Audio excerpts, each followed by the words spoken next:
sense for our missions at the time, rotations, but it's unsuitable for large-scale territorial defense. So for DDA, we needed headquarters to intimately understand the terrain, know the populations, appreciate the particular adversary across the border. So we're in the process now of designing specific geographic areas, of assigning specific geographic areas to each corps headquarters and to maritime headquarters. And we're matching divisions and brigades to the corps, which allows them to exercise and rehearse together. Now, each headquarters will be able to know exactly what terrain it's required to defend, with what tactical units, and can prepare accordingly. Finally, we have begun to rigorously test our plans through a revamped exercise program. Just last month, we had a theater-wide rehearsal of concept exercise at SHAPE, in which every commander in Allied Command operations, from 2 stars up to 4 stars, walked across an enormous map on the floor of their gymnasium and described blow by blow the actions his command would take in executing all of the regional plans. And right now we're in the middle of Steadfast Defender 2024, a theater-wide live exercise that is the largest live exercise we have done since 1989. Over 90,000 troops participating, hundreds of air and maritime assets. And we will continue to train like this. We're taking every opportunity to rehearse and refine our plans and to deliver the right amount of deterrence required at any given time in any given place. This modernization of NATO's collective defense will not be realized immediately. It will require relentless focus and determination from across NATO and in all member nations. And it will require non-military adjustment as well, such as in our defense industrial base, which will be such an important part of reestablishing and developing our deterrence. It will be difficult, but we are well on our way. The adaptation and transformation of the alliance in the past few years has been remarkable. I'm confident that we are ready to confront any challenge. Our nations remain committed, and they are united like never before. The world may be turning out to be a different place than we'd hoped, but NATO is turning out to be exactly what we need. Dr. Mick, I look forward to questions. Thank you very much, ladies and gentlemen.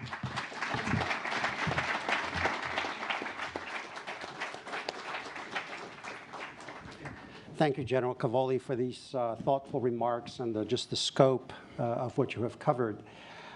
We'll have an opportunity for in-person questions. There's a microphone to the right over there, so if you want to ask a question at the end of our conversation, please line up over there. And today's AC front page event is part of the ongoing Commanders series, generously supported by Saab to provide a forum for critical issues of national security concerns. So, General Cavoli, let me transition to my first question. In July, we will have a summit here in Washington. What are your top priorities for that summit? What would mean a successful deliverable for you from that perspective? Well, I think the key thing from a military perspective at the summit, Andrew, is going to be to be able to say that the regional plans and the DDA family of plans, the strategic supporting plans, all the plans, so 10 in total, are in place and are active and are driving our operations. So as you know, previously we had the graduated response plans. Those were really designed to position forces, but weren't designed for the actual defense. Now we have the plans in place necessary to do that, and we'll transition to that. A whole lot of things will come out of that. You know, there'll be an announcement about command and control, I'm sure. There'll be some announcements about the amount of forces committed, which have significantly increased because of our new force model, changing from a rotational cyclical force generation model to standing levels of readiness. I think we'll see all of these things come out at the summit. Okay. In your written statement before your testimony before House Armed Services Committee, you described Russia as, quote, a long-term Russia problem, with Ukraine being just one example. Could you speak to that and tell us your views of what Russia is likely to be for the alliance going forward? Sure. I think that's probably one of the most significant strategic questions we can ask ourselves today, right? After the Ukraine war, no matter how it works out, after the war in Ukraine is concluded, where will Russia be? And what threat will Russia pose? I believe Russia will pose a long-term threat to the alliance. We will have a big Russia problem for years to come. Russia will be on track to expand the size of its military. It's already announced its plans to do so. It's ramped up industrial production and manpower intake in order to achieve these goals. It will be reconstituting its losses as quickly as it can. It will be arrayed in the western parts of Russia and associated nations, perhaps, on the borders with NATO, and it will be a large, large force. It will be led largely by the same people or people like them, and they have already declared their enmity toward NATO. And so I believe that that management of that problem, the military problem, and all of its political, economic, and social consequences that are going to come out of it will be really a driving factor of NATO's existence and global security for many years to come. So let me follow up on the reconstitution question, because several U.S. government officials have stated that Russia might have already reconstituted its forces. Baltic leaders talk about a 3 to 5 year window. What is your assessment of where Russia is when it comes to force reconstitution? Because the delta between how quickly they can actually ready their forces and how quickly NATO can rearm and prepare, that's really the risk level for the alliance, isn't it? Yeah, so it depends on what we're talking about specifically. Reconstituting the force inside Ukraine to continue that fight, or reconstituting its military at large. And then, of course, the question depends on which part of the forces we're talking about. So the ground forces have clearly taken the bulk of the attrition. They've lost more than 2,000 tanks. They've lost dozens of thousands of soldiers killed, over 100,000 wounded, so very significant, 200,000 wounded, very significant losses. But nevertheless, if we look inside Ukraine today, the Russian army in Ukraine is bigger now than it was at the beginning of the fight. So clearly the reconstitution quantitatively is moving fairly quickly. Qualitatively, I think we can assume or we can witness that many of the troops are not as high quality, that they're reaching a bit farther afield. A lot of the equipment fielded is older. It's refurbished, but it's based on an older model. But nevertheless, the reconstitution is happening now. What they'll do afterwards, I think, is the big question. And there are various estimates in the public and various classified estimates as well of how many years it's going to take them to constitute a large force that they would be able to array against NATO, Andrew. But I think it's not necessarily the right question, how fast can Russia do it? The question is, how fast can Russia build its force compared to how fast we're going to build our force? So that force structure requirement I talked about in my opening remarks, it's not reality in total yet, right? Some of it still needs to be built. Some of it needs to be produced. Some of it needs to be modernized. And our commitment to that force structure requirement and the speed with which we can get up to it is really going to decide whether Russia has the advantage or we have the advantage. So it's less an absolute question of how fast Russia can reconstitute and more of a relative question, will we reconstitute faster? And here we come to two questions. The first, of course, is political will. And the second, of course, is the structure, the responsiveness, the elasticity of our defense industrial base in the West. But one of those needs to be maintained, the former, and the latter needs to be developed and nurtured. Well, so let's speak about the industrial base, because I think recently, it was last October at the Warsaw Security Forum, Admiral Rob Bauer actually made headlines by saying that expenditures on defense in Europe do not necessarily translate into actual capabilities, munitions production, and the rest of it because of the deficiencies in the industrial base, the lack of flexibility. What is your assessment of our relative position in that regard? How quickly can the alliance actually put the sufficient industrial capability into action to deliver what the NATO alliance needs? So I don't think anybody is satisfied with current levels of production, current rates of production. Industry leaders I talk to are also not satisfied with it, and it's a complex interplay of government investment, government demand signal, and industry's ability to meet that demand signal, to anticipate it, agree to it, and meet it. So I don't think anybody's really satisfied right now. How we go forward is really the question. You know, Rob's made some great public comments about this, but I think how we go forward is the biggest question. And it's going to take a reestablishment of habits and practices and trust even between governments and industry. Industry having seen, for the most part, a decreasing amount of demand, a decrease in demand from governments over the last 30 years. Now for that suddenly to turn around, I think we're a little bit suffering some lag time in the turnaround of that. Nevertheless, there's some great initiatives. The EU has an initiative to build the industrial base, has a lot of proposals. Some of them are a little bit controversial, but nevertheless, the discussion itself is bringing some of the improvements into reality. NATO has a council of the national directors of armaments. These national armaments directors get together and compare notes and talk about developing. And then country by country, countries are moving out. Slovakia, for instance, has greatly increased the amount of artillery shells it can produce. The United States is on a very big ramp up of missiles and artillery shells in particular. And I believe we'll get there. We just have to remember that it's a relative question against the adversary. Understood. So last time when NATO planned for a large-scale near-peer adversary war, it was at 15 members. Today it's at 32. From your perspective, you're dual-hatted both as the commanding general of EUCOM and SACEUR. What are the principal challenges of managing the alliance, leading the alliance at 32, especially considering we've got about 1,800 miles of NATO border now? Finland alone is 830 to deter and defend. What are the greatest challenges, and what are also the greatest positives of that enlarged alliance? Well, the greatest positive, hands down, is the establishment of a larger body of like-minded nations that have banded together in a common cause, right? I mean, and that's the biggest advantage by far, because it brings political weight, it brings political power, it brings values-based oomph to our alliance. It is much better at 32 than at 15. Now, is it more complicated? Do more people have say? Of course, but that's always been the case.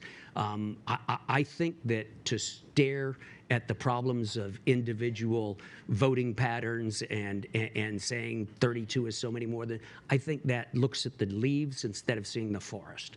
The forest is the fact that we have 32 nations now. Russia didn't expect this. Russia's goal is to disband NATO, is to force the irrelevance of NATO. It's gotten the exact opposite in this conflict. It's gotten the exact opposite. That's number one. Number two, the biggest advantages are geographical, right? The military advantages are geographical. The freedom of navigation on the Baltic Sea and the Gulf of Bothnia previously was a contested notion. It's hard to see that now, right? There is vanishingly small amounts of shoreline along the Gulf of Bothnia and the Baltic Sea that are not NATO shorelines. That makes a fundamental difference. So the geometry of the fight changes significantly. So I think those are big advantages to us. In the particular case of the two nations that joined most recently, Sweden and Finland, those are great additions. I mean, these are high-end militaries that have always been focused on war fighting. Finland has been doing exactly what it's going to do in NATO now for decades, facing down a Russian threat on its immediate border. And they're highly proficient at it. They know what they're doing, and they have volunteered to step up and lead the way for the NATO ground forces in that area, and they're going to do that. Sweden, of course, is a very high-end military, growing rapidly with extremely sophisticated capabilities and a robust armaments industry. All of these things are major additions to the alliance.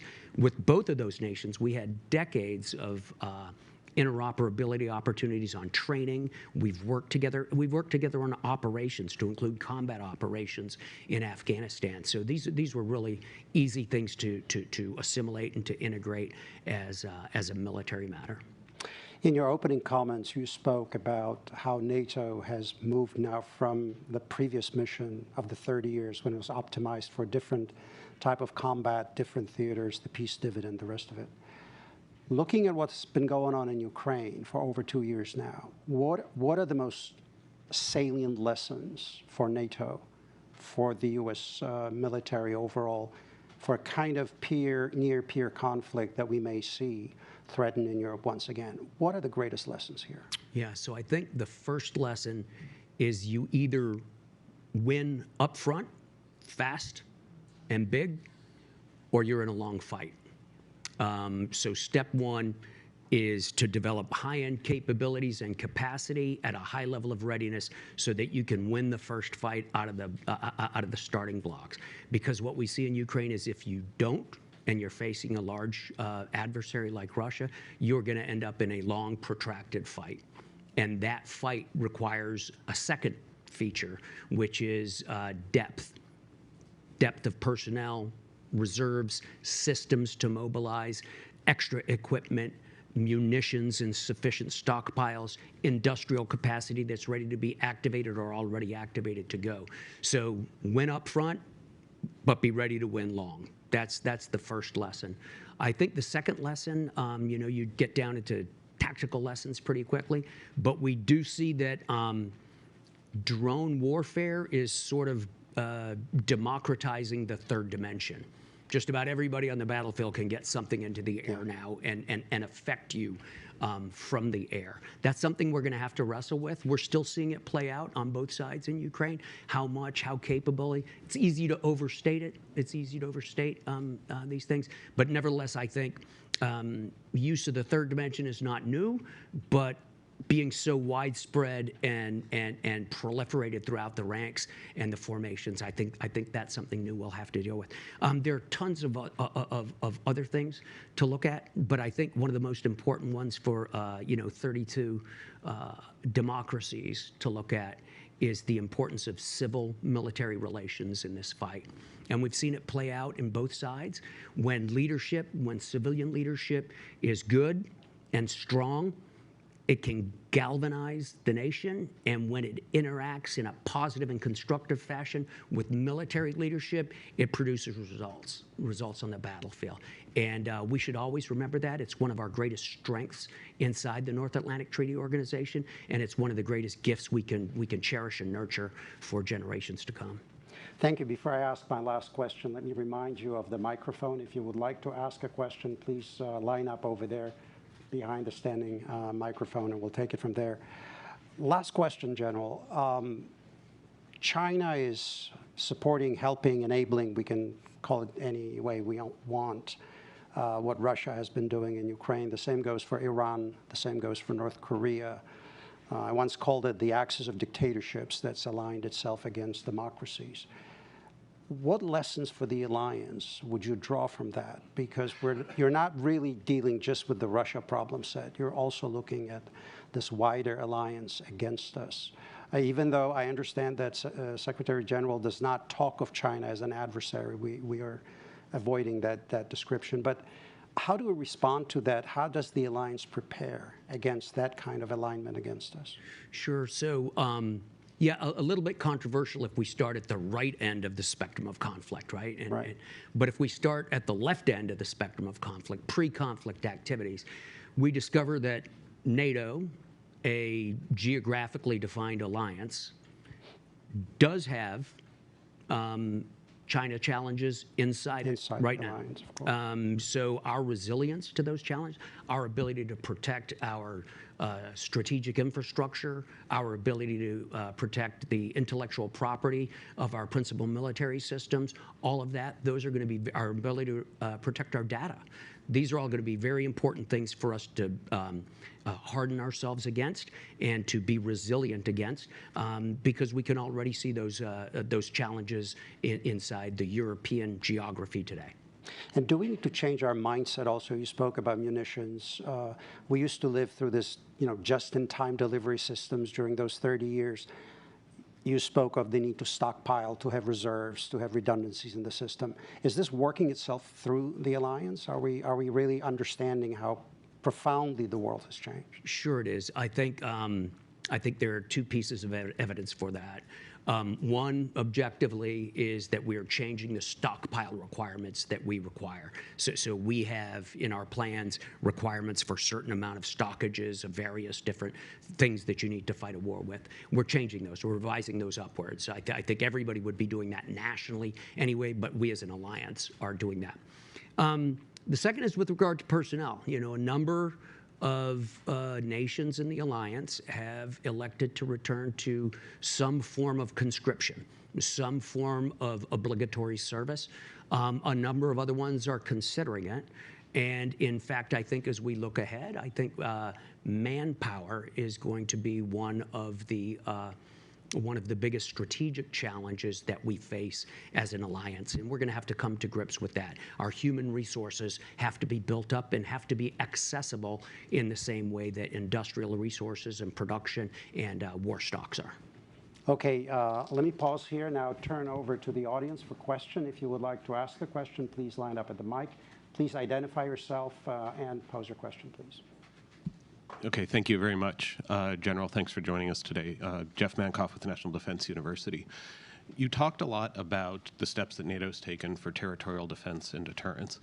As we know, the most vulnerable places and the most likely triggers for a conflict are countries that are not in NATO, countries like not just Ukraine, Moldova, Georgia, and others.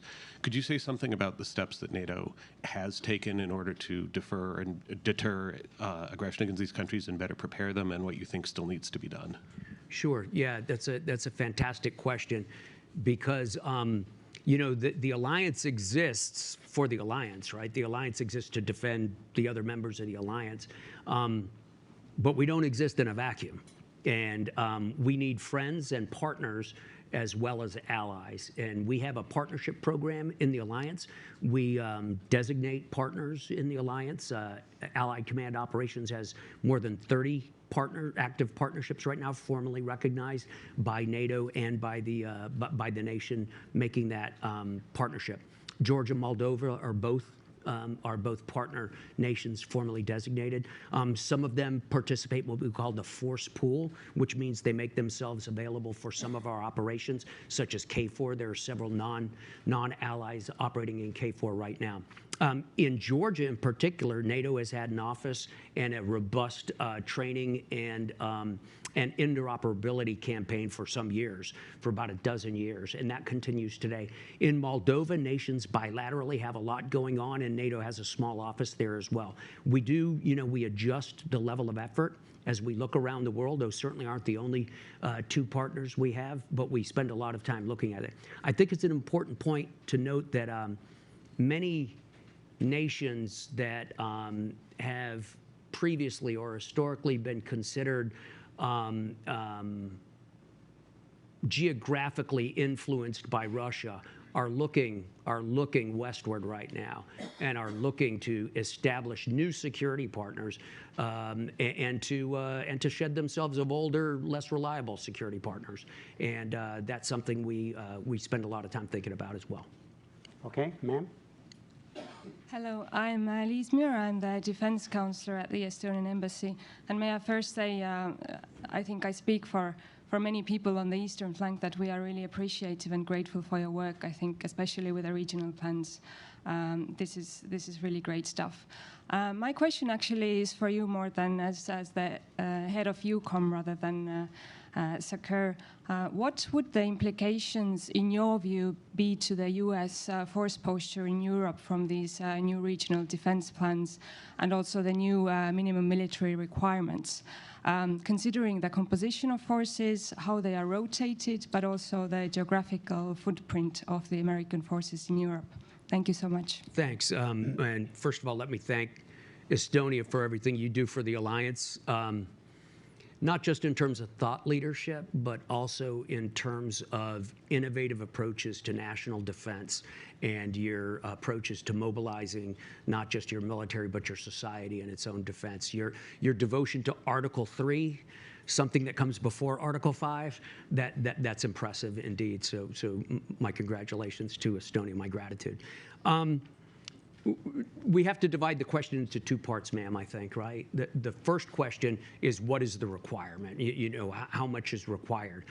The U.S. will always provide what is required of the U.S. for those parts. There is strong policy behind this. It's bipartisan. It's always been there. We will provide what we are supposed to provide. Right now, I don't think it's really public information, but the United States has, under our force sourcing construct for the regional plans, the United States has pledged at various levels of attachment more force than it has in decades to the regional plans. So I'm very confident about the United States' commitment to these plans, to their executability, not just their executability, but to their rapid success. I'm very confident in that. How the U.S. does it, whether it does it with rotational forces, permanent forces, that's a much more complex interplay of budget, availability of forces, readiness requirements, other global requirements, frankly, domestic political requirements. So all of that comes together, and a lot of that's outside of my sandbox.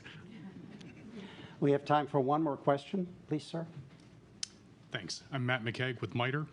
Sir, you've spoken quite a bit about the need for U.S. and NATO to be able to counter Russian mass on the ground. Can you also talk about how you see, with the new members of NATO and possibly following on the previous question, the interplay between air forces and the ability of the air to counter ground mass and momentum through traditional roles like close air support and things like that across a full NATO force?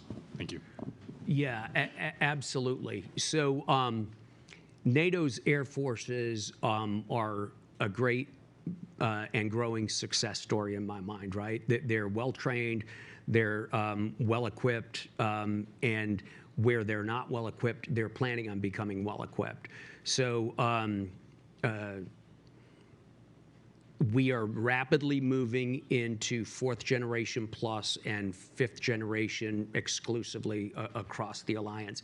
So the Saab Gripen, of course, very high-end aircraft, the French Rafale, very, very high-end aircraft, and the F-35, well-known, a multinational platform that's now proliferating. By 2030, there are going to be more than 600 F-35s in the alliance in Europe.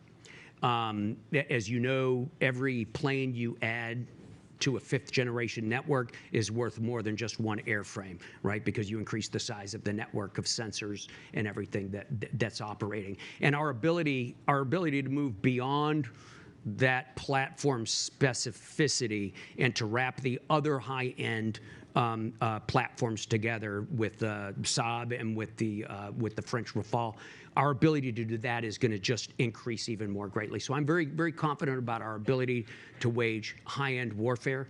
General Scorch Hecker, who commands NATO Air Command, and his deputy Johnny Stringer, Air Marshal Johnny Stringer, are extremely active. They have a very strong, very realistic training program that focuses on all the high-end threats that we have today. Of course, focusing on the exquisite end of aerial combat means you're probably not able to focus as much on close air support and things like that. And that's something we're wrestling with inside the alliance. The good news is that the alliance does retain a huge number of 4th generation aircraft, so we still have the capabilities to do it, and we're looking through the ways that you maintain both capabilities going far into the future. I hope that answered your question, sir. Well, thank you very much. We're about out of time. So first of all, I'd like to thank General Cavoli. Chris, thank you. Great. Thank you for being here with us and for this really insightful discussion of how dramatically the alliance has evolved in a positive direction. Let's emphasize Absolutely. that. Even though there is a lot of work to be done. We very much look forward to welcoming you again to the Atlantic Council. And ladies and gentlemen, thank you for joining us in person. Greatly appreciate your attention. I hope this was a useful discussion for all of you. Thank you on behalf of the Atlantic Council. Thanks, Andrew.